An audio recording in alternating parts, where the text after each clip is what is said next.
and thank you for joining me for this afternoon's video. So the first one was Twin Flame today, Soul to Soul, and I hope you enjoyed that reading. I hope it sat with you well, and maybe there was resonation there. We are going to go to your second one, and we're going to do a beautiful reading about what you need to know now. It also connects to the Twin Flame reading because these are independent messages. So let's get started, and they could be like a story 1, story 2 type of partnership. So that's how you should watch today. It could be very helpful because it will connect you to your person. So let's see here. What do they need to know? In fact, for the entire day, any sign, we have important. Okay, so raising the bar on your career or some advances that are going on in terms of job market. I also feel like feeling important without being flashy is the way that this card comes out in the book. Also having importance within your family, okay, in the lineage, and also what your new role is going to be under Taurus and Venus, which now is the transit. So we have important here. Let's draw a couple more cards. We have things. We have perfection or striving for perfection. This is the second card. We might be too tough on ourselves. So when this card appears, it asks you to look at something in a humble view. Okay, so it's like a humble down card. Don't be so hard on yourself. There are definitely things that need to be left imperfected for the future road. Don't be so tough on yourself, because Taurus energy can also have this rigidness like Aries. It speaks of family and it speaks of higher commitments. So there can be something that you're going through over and over again in your mind, or you tend to go back there, and it's attached to certain artifacts in the home. So it could be somebody's belongings. This is an artifacts card. The things talks about things that you own in your home that you keep close to the chest, and they might have some importance for you in the future, as they might be symbolic. So we got things here, maybe from an ancestor, because this is an ancestor oracle.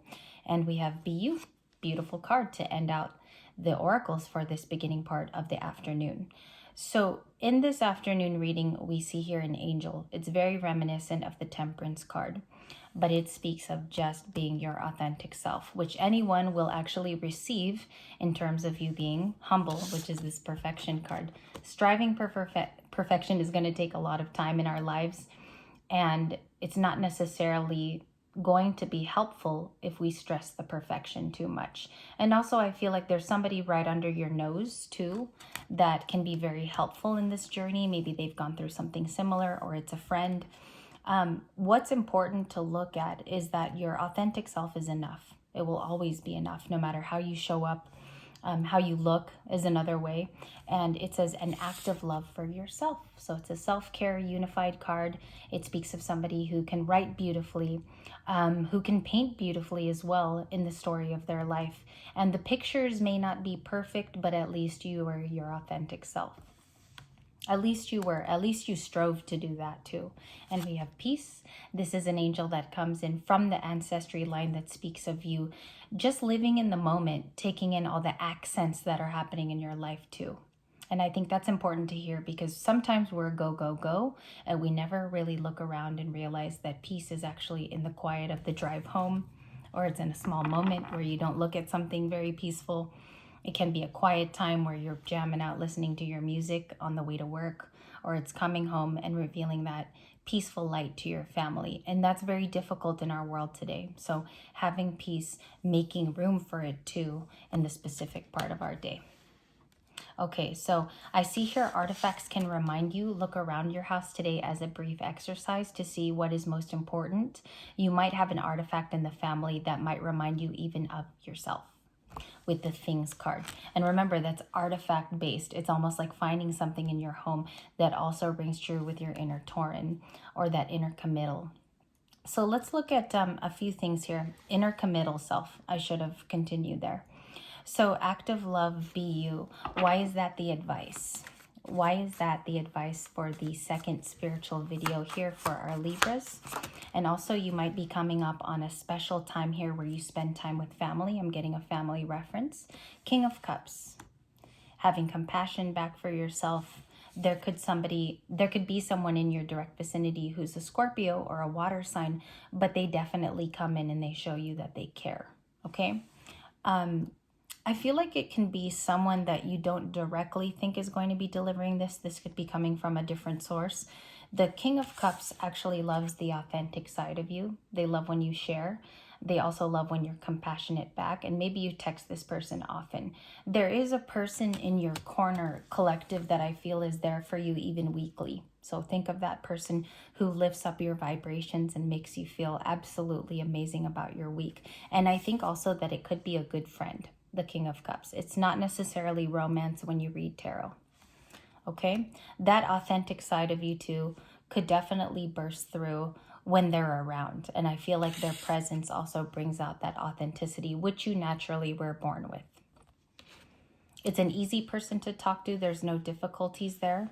I also think that they often want to collaborate with you. I'm getting something about collaboration, like the Three of Pentacles.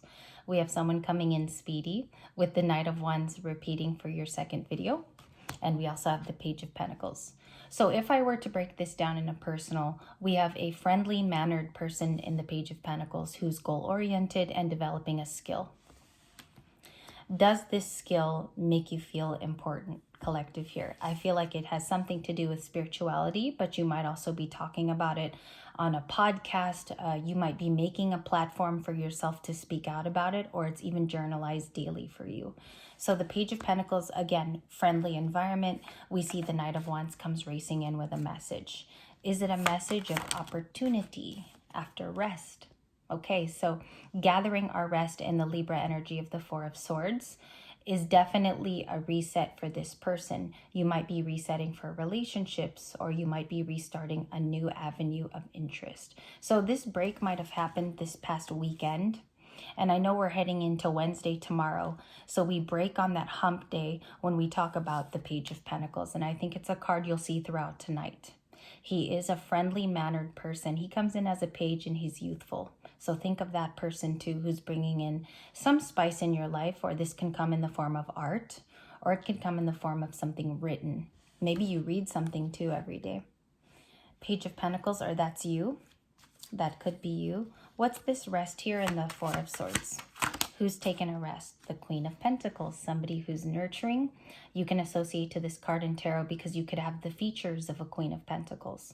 And the reason why she's being shown is because not only does she nurture, but someone might be coming in to nurture her. Okay, that's the essence I get from the card. I'm an energy reader, so I can channel information from feeling the initial point of reference from the card. And that's actually how you should read tarot, is you should go with your feeling first before you go with the technical meaning. Technical is Capricorn. So she's a Capricorn card. This is a Libra card, which you reviewed, and it's about rejuvenation, or there's a break. Who's coming toward the Queen of Pentacles and why? The Two of Cups, somebody who has feelings for her, has a cup of love, and they would like to be included as part one of the Two of Cups. So I just wanted to make it funny there because in a sense, when you watch tarot, you should get something out of every video. Okay, each intuit is going to offer you something different. The Two of Cups here is bringing love to the Queen of Pentacles. If you're learning too, she's okay single. She's completely fine in her stability. She doesn't need anybody else, but it's very, very likely that she will find someone based off of that caring, nurturing heart. Some of you at work too could feel exhausted lately or tired. So this might need rejuvenation, is actually your Queen of Pentacles. Two of Cups. Let's see who the Two of Cups potential is. I have an Aries on the floor. That's the Emperor. And I don't pick up floor cards, as you guys know. So let's get continued cards. That one was an Emperor. We have another Emperor card because I have two in this deck. So he showed up twice. That's definitely the Emperor on the floor. I feel like what's going on here is that somebody of a higher stature has complete resonance with you. They understand you day to day. They might go through similar things. This Emperor wants to connect with the Queen of Pentacles for some of her duties or skills, or he wants to understand her. This person's been chasing after you, collective, for about the last month, or they're very attracted to your energy. They keep coming out as some of the major kings, like the King of Cups or the Emperor, which you have both cards here. So I'm going to flash them because they have artistic resonance and they're also really important divine masculine figures. So two of them right there. Why is the King of Cups the Emperor? King of Swords, I told you, keeps coming out as a major king. You're not getting pages in their energy because they want to establish a type of narrative with you. And this person wants to get to know what you know. It's a very intellectual King of Swords, one of the smartest air sign cards that you'll see, along with the Queen of Swords, who establishes boundaries.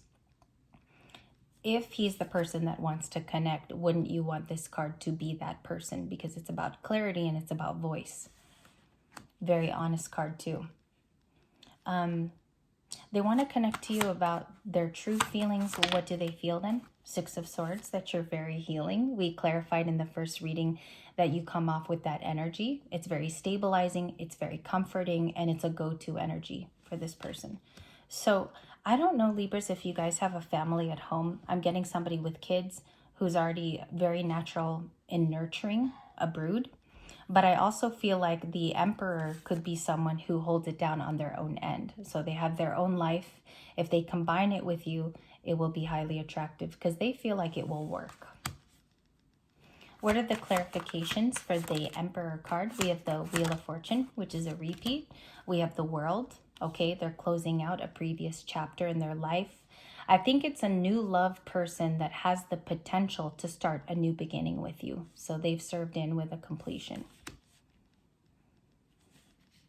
This person could have closed out a previous relationship very recently where this hasn't tainted them. They're still looking for an opportunity to be with someone. Could it be out of loneliness? Perhaps. Okay, but we're going to look at it in terms of their starting over, because we do have the World card, which is all about starting over. To the Wheel of Fortune, I sense that they have a keen understanding of where you're at, like location-wise. We have the Knight of Swords, and we have another Emperor card. I don't know if it was mixed in the other day with my other tarot deck, because I have two of these, but you have the Emperor consistently coming out either way. I shuffled and I got the Emperor twice, but I have an extra card here, so it's a lot of Aries at the very end. And I actually should have scoped out my cards before I did the second reading. I'll make sure to do that for the next one. And the Knight of Swords, so it is impulsive. We got two Emperors on the table, one on the floor. That's interesting. And let's see what the Knight of Swords is. Knight of Swords, can I get a card? The Knight of Swords is clarified by the Nine of Swords. Okay, so not to be confused, we have a Knight and a Nine here. At night, they have worries. They have worries about something in particular. We've seen this card as a repeat. So what is this Emperor worried about if they've got it all, is my question. What's the Nine of Swords? Thank you. The Ace of Swords, telling you something, which is, I think it's going to change the dynamic between a friendship between the two of you, or it's actually going to change how you both communicate, which could be regularly with the Ace of Swords. Telling you about a truth, but it's worry. Can I get more on that? Why are they worried? Ten of Wands, because they're definitely going through a completion with the Ten of Wands that is stressful. It has strife to it. This person cannot sleep at night, perhaps because that's what the Nine of Swords discusses, or it's guilt. Could be guilt for some people. Ten of Wands, that's a lot of 9 and 10s. What's the Ten of Wands? Can I get the Ten of Wands? Happiness. Okay, so we have the Ten of Wands and the Ten of Cups, which is very interesting, because what's going on here is that this person seeks happiness amid something going on currently. They seek happiness, but there's some type of burden. Let me get that with another deck. What do they want to express most about this burden, which is the Ten of Wands? Can I see the Ten of Wands, please? Ten of Wands is clarified by the Nine of Cups, the Ace of Swords, which is happening again, and it's a truth, about being single and a new beginning that they're enduring. Okay, they're desperately trying to have this new beginning for themselves. I'm talking about the Emperor, and he's single. If you look in the Nine of Cups, he or she. So it's very challenging for them to start anew, because maybe once they had built something in the past, or they're currently building something. So a new beginning has to be defined for this person. And can I find out what that last part is?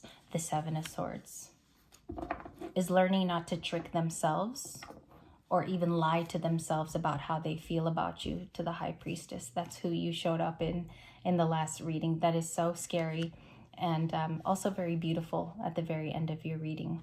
They want to connect with you in an honest way, of which they haven't practiced enough of, and they feel like you deserve it in the High Priestess.